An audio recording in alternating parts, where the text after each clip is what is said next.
Why are these people so excited? Educational technology, of course. Aren't you excited? Don't you see how important this is? All the options and information right at our fingertips, in our classrooms, instantly, all the time. Isn't that great? Stop right there. Let's just think about all of that for 1 second. Yes, the relationship between technology and education, or to be more specific to learning, is a great thing. But it's also a complex thing with a myriad of factors that we have to consider before we make the decision to take part in the world of educational technology. Because, as many of you know, the fairy tale ending where technology and learning ride off into the sunset and live happily ever after doesn't happen that often. The objective of this presentation is to briefly take a moment to look at one way that one piece of educational technology has been used by one professor. We are going to be looking at how education, learning, technology, and social media have converged in one classroom. This includes the ups, downs, and the possibilities for the future. Here's our map of the things we will be covering in this presentation. So let's move right into the introduction. First, I want to share this quote with you because while people are shouting and dancing about all of this technology in the classroom, there is a paradigm shift going on, and if we allow this shift to move us, then we can achieve our goal as educators, to help our students learn something, and to pick up a few things for ourselves along the way. This quote comes from Will Richardson's book, Blogs, Wikis, Podcasts, and Other Powerful Web Tools for the Classroom. It says, without question, our ability to easily publish content online and to connect to vast networks of passionate learners will force us to rethink the way we communicate with our constituents, the way we deliver our curriculum, and the expectations we have of our students. As we move forward and talk about one of these tools, just keep that shift in mind. My name is Elaine Roberts, and I'm an adjunct faculty member in the College of Education. I also work in the Center for Instructional Technology here at JMU. And today, I want to share with you my experience using WordPress, which is a blogging platform, in my classroom. So let's move on and talk about blogging and flipping in higher education and my blog, aka The Flog. Now that we have completed the introduction, let's move forward and review the contextual factors that have impacted the flog. Let me set the stage. The class that I teach is LTLE 485. It is the capstone course for the Human Resource Development minor here at JMU. It is the final class which students must complete to graduate with the minor. It is held face-to-face once a week and comprised of mostly seniors and a few juniors.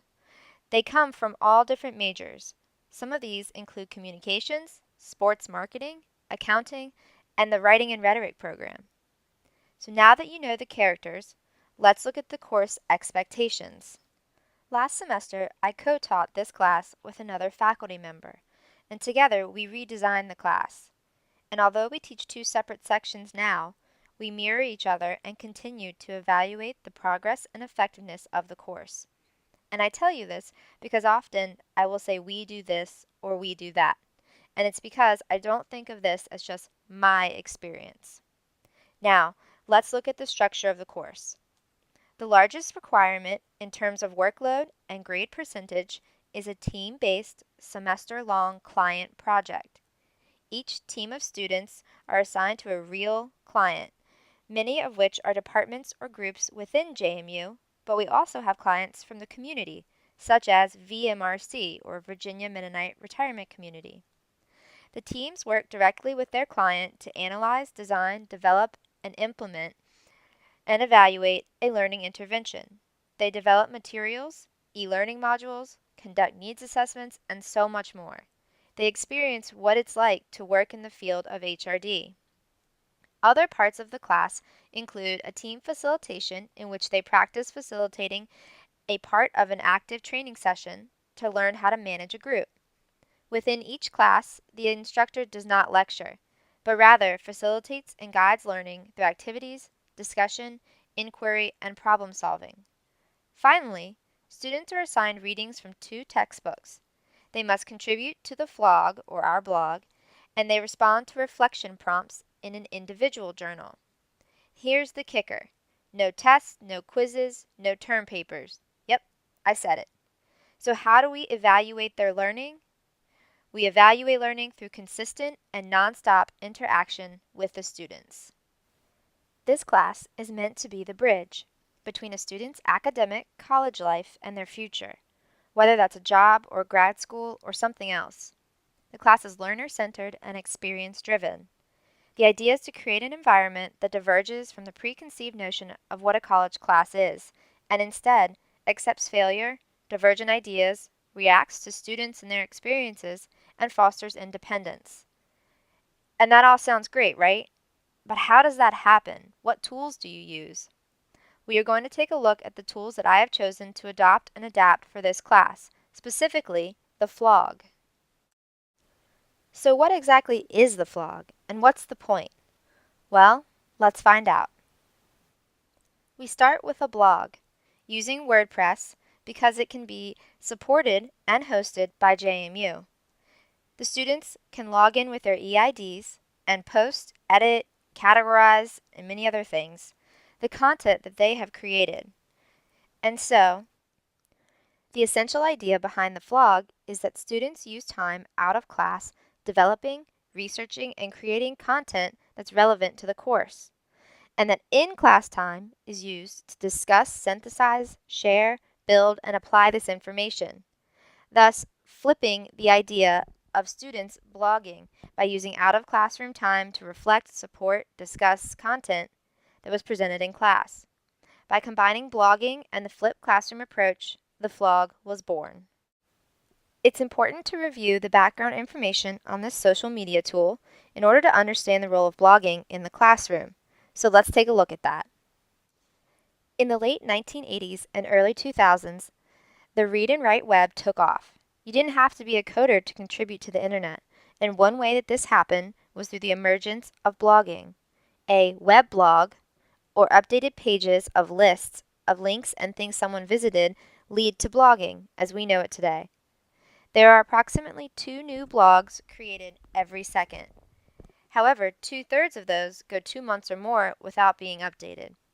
It's estimated that there are about 181 million blogs worldwide. Thus, it's clear that this technology is very pervasive. There are a number of platforms that can be used to create and maintain a blog, such as Blogger or WordPress, which is the supported platform of JMU. EduBlogs is another service you can use for blogging and is also a great resource for educational bloggers. So how do people use blogs in education? Some are used as learning management systems or content management systems, a classroom portal, e-portfolios, journals, and more. The key purpose of initiating a classroom or educational blog is because, unlike a website, a blog is not just static content. Rather, it is interactive and fluid. It connects students to the outside world and vice versa. The other essential educational concept that influenced the flog is the flipped classroom approach. Let's take a closer look at what this is.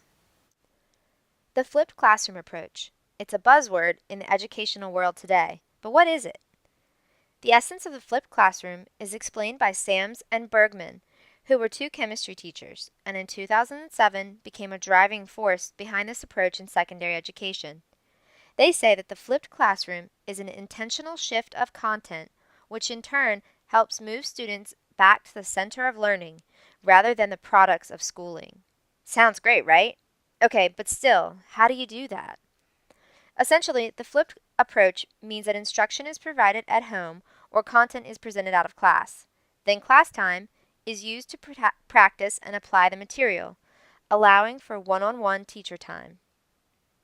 This approach is beginning to surface in some upper high school courses and some college-level classes, in subjects like science, math, and foreign language. But overall, this approach is yet to take off in higher education. The Khan Academy is a fantastic resource for teachers who are interested in this idea. Most of the subjects where this approach has gained traction are those that are more linear, like math and science. And since 2004, Khan Academy has been providing and archiving flipped lessons for teachers to use. Most of the content is delivered at home through some type of video interaction, allowing the learner to work at their own pace and review content as much as necessary. So for me, the idea of the flipped classroom was so interesting because it is learner-centric, and as previously mentioned, my class is focused on the student experience rather than the content. So it seemed like something I might be able to use. After reviewing the role of blogs and the flipped classroom approach, let's explore the process of adopting the flog and the experiences that have helped and continue to help adapt the flog in the classroom. When choosing social media to implement in the classroom, there are numerous decisions to be made and things to think about, including your experience and your students' experience with the tool. Is there motivation to engage with the tool? Will this be a supplemental tool or is it the focus of the class? Also, what platform will you use? Access to hardware, the internet, and the site itself must always be considered. Finally, what kind of content will be there, and are there any intellectual property or privacy issues you need to consider? Overall, you make your decision based on answering those kinds of questions and weighing them with the possible benefits of the tool. And the following quote identifies those benefits. It says that, in particular, it is claimed that blogging is a useful practice for the development of higher order learning skills, active learning-centered pedagogy, authentic learning, associative thinking, and interactive learning communities. For my students and for me, blogging was a viable tool to facilitate learning in my classroom. Now, the information regarding the flipped classroom approach isn't quite as clear as it is for blogging. This is a relatively new movement in education, so the research is a bit limited, particularly as I mentioned for higher education purposes. In most cases, there are still a number of questions and considerations that must be weighed against the possible benefits, including student and teacher time, motivation, and experience, as well as access and what content is being presented. And the benefits, or at least perceived benefits, were similar to those with blogging, but also included time for guided application in the classroom.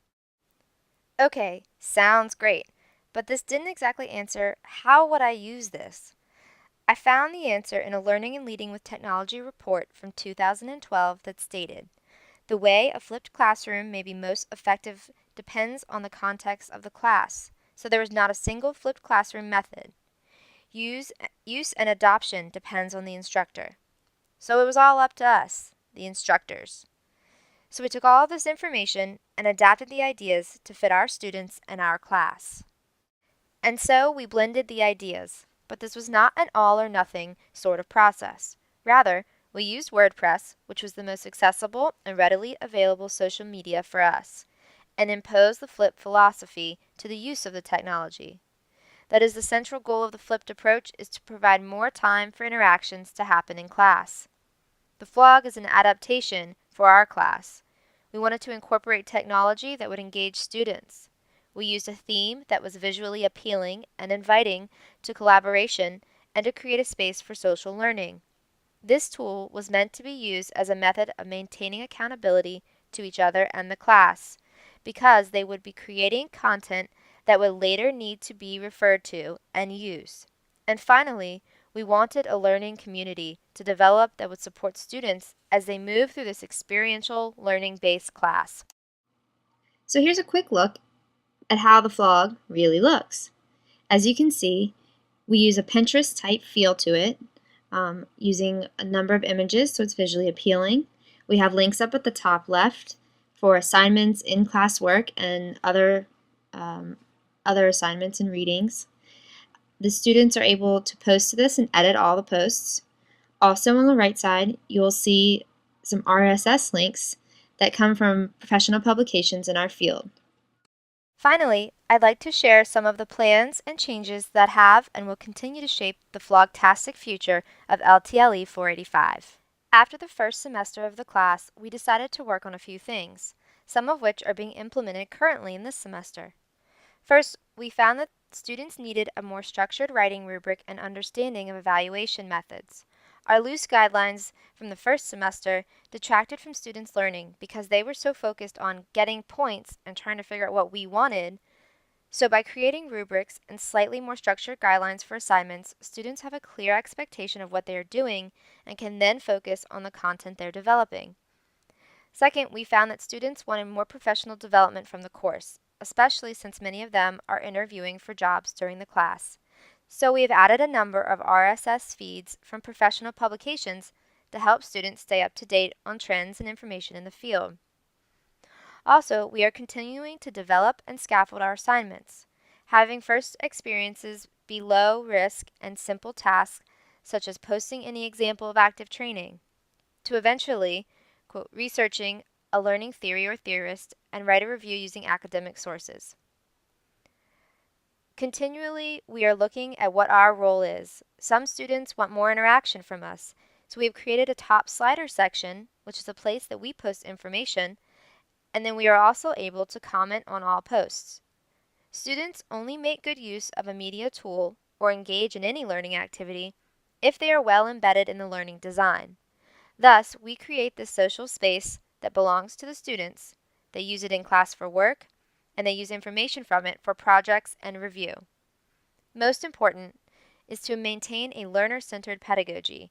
We are constantly looking for feedback from our students, including recently when we have shifted the role of a weekly assignment based on feedback that students found it to be less useful because they were being asked to reflect on a muddiest point or something they didn't understand from the reading. Often they would just pick something very specific, such as the difference between one term or another, because they felt they were pretty clear on the rest of the content. They also noted that the books were clear and easy to read, so we are working with them to develop a new role of the muddiest point assignment. This is an ever-growing experience as we have more students and try new things. But one thing is for sure, the future is looking flog-tastic. And now, a quick glimpse at our conceptual framework.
And this is the conceptual framework for the FLOG.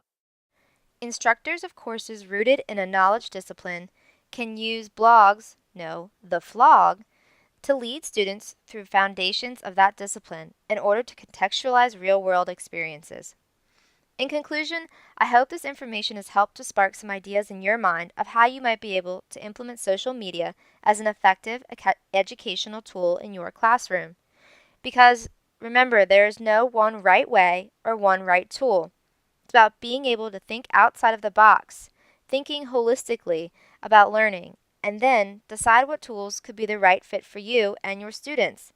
Then, just try it out. If you have any questions, here is my contact information via email. and thank you for your time.